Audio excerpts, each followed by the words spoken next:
Good afternoon, I'm Ric Blackwell. It's coming down to the wire in the Homeland Security funding fight. All eyes are on Speaker John Boehner in the House, which hadn't voted on a bill by the end of the workday. The Senate voted for a bill that would fund DHS through September, but the House is focusing on a 3-week measure. The White House says pass something.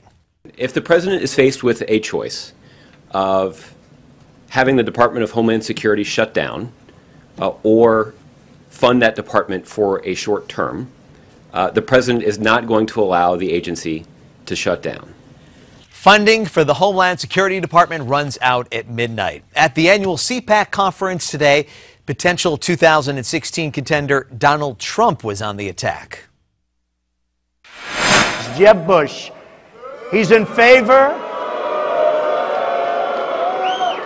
He's in favor of Common Core. He's weak on immigration. But the former Florida governor got a hearty round of applause as he wrapped up the second day of the conservative gathering near Washington, D.C.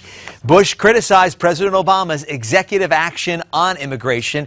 He also warned Congress that allowing Homeland Security funding to lapse would make the nation's borders less safe. Other CPAC speakers today included Kentucky's Rand Paul, Florida Senator Marco Rubio, former Texas Governor Rick Perry, and former Pennsylvania Senator Rick Santorum. All have been mentioned in the 2016 conversation.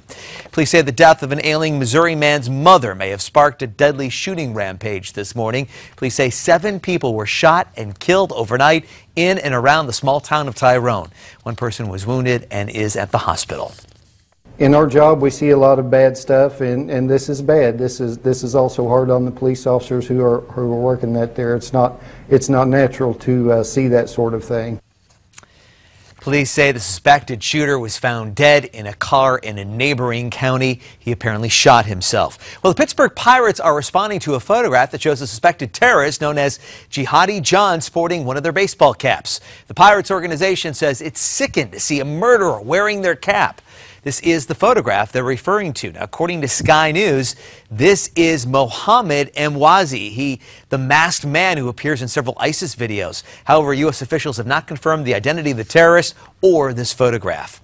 U.S. officials are meeting with their Cuban counterparts today for round 2 of talks aimed at normalizing relations. Havana wants the U.S. to remove the island off its terror list, but the U.S. believes talks should focus on opening embassies. And Hollywood has lost a science fiction legend. Leonard Nimoy, best known as the pointy-eared Mr. Spock, died at the age of 83. That's your Newsmax Now update. More news coming your way in 30 minutes.